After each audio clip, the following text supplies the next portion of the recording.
Muito obrigado, Sr. Presidente, Sr. Ministro, Sr. Secretário de Estado.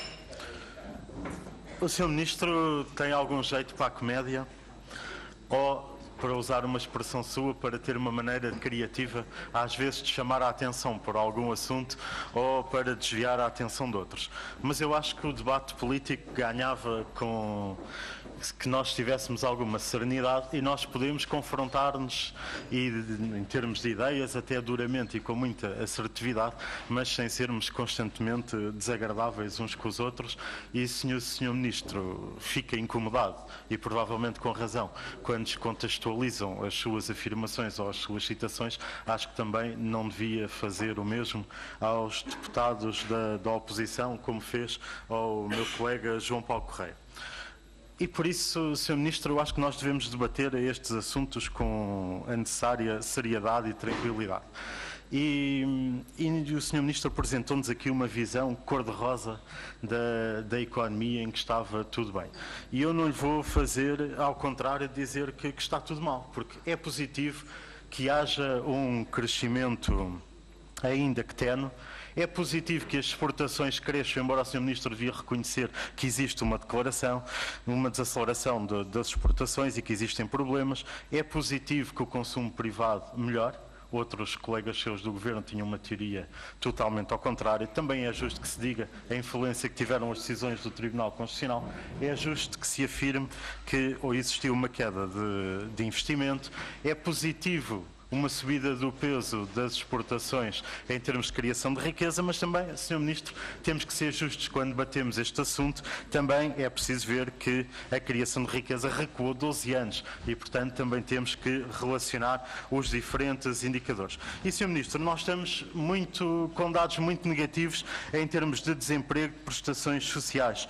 Em termos de desemprego, e comparando a data de entrada em funções do Governo PSD-CDS, nós temos 1,5% a mais em termos de taxa. Temos mais de 36 mil desempregados. Temos mais 155 mil desempregados. Temos mais 139 mil portugueses ocupados pelo Instituto de Emprego e Formação Profissional. Portanto, temos mais de 270 mil portugueses desempregados em termos regiais, temos o triplo dos casais desempregados, temos mais de 10 mil jovens desempregados. Nos últimos 3 anos emigraram 350 mil portugueses. Por isso, Sr. Ministro, o quadro não é positivo. Em termos de prestações sociais, elas diminuíram de um modo substancial ao nível dos desempregados que não têm qualquer tipo de prestação social, diminuiu os abonos de família, diminuíram beneficiários de complemento solidário para idosos, diminuíram os beneficiários de rendimento social de inserção, aumentou a pobreza, o crédito vencido às famílias e o crédito vencido em termos de habitação também aumentou substancialmente face à entrada em funções deste Governo.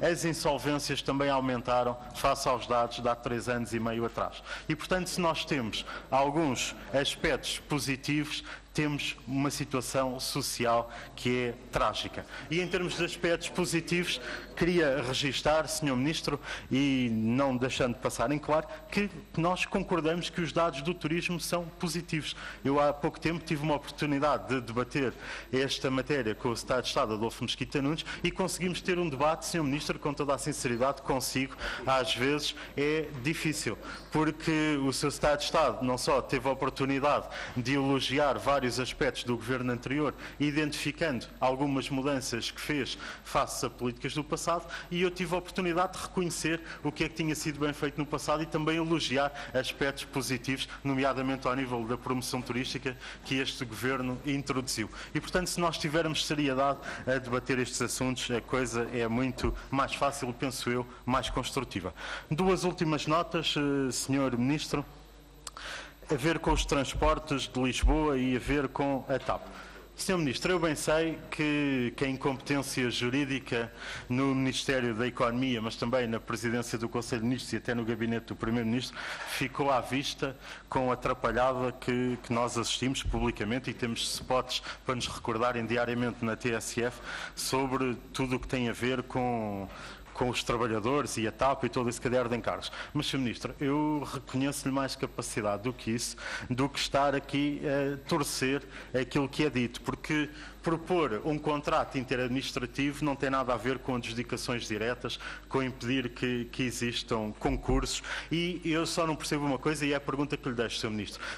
Se a celebração de contratos interadministrativos é boa para várias áreas, porque o Governo a aprovou, adotando até uma solução que a Câmara Municipal de Lisboa tinha proposto, eu não percebo qual é o problema do Sr. Ministro e do Ministério da Economia. O problema é só no setor dos transportes? É bom para todos os outros setores, para o setor dos transportes não? Ou o problema é mesmo com a Câmara de Lisboa? Última nota, Sr. Ministro, eu acho que fazia bem em revisitar de um modo construtivo a proposta que tem em cima da mesa, porque ela é muito mais vantajosa para a mobilidade na cidade de Lisboa. Última nota, Sr. Ministro, que são duas perguntas também muito simples e muito diretas sobre a TAP. Gostava, e termino, Sr. Presidente em exercício, gostava que nos pudesse esclarecer sobre as negociações que têm existido entre a TAP e os sindicatos ao abrigo de uma side letter que foi assinada. É porque aquilo que é público é que a coisa não tem corrido nada bem. E uma segunda nota, Sr. Ministro, que eu também gostava de o confrontar diretamente. Há muito diz que diz-se a propósito da TAP e, portanto, eu gostava de lhe dar a oportunidade de desmentir aqui uma coisa que é muito propalada por toda a gente que aborda a TAP. E termino mesmo, Sr. Presidente, agradecendo-lhe a tolerância.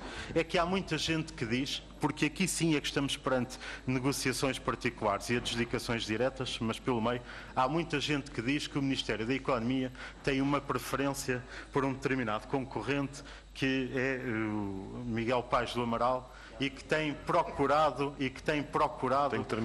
fazer uma articulação desse concorrente com determinadas companhias, nomeadamente com a Azul. Como eu não gosto muito do diz que diz, eu gostava de o confrontar diretamente com isto e dar-lhe a oportunidade de desmentir que não é assim, que o Ministério da Economia tem essa preferência. Muito obrigado.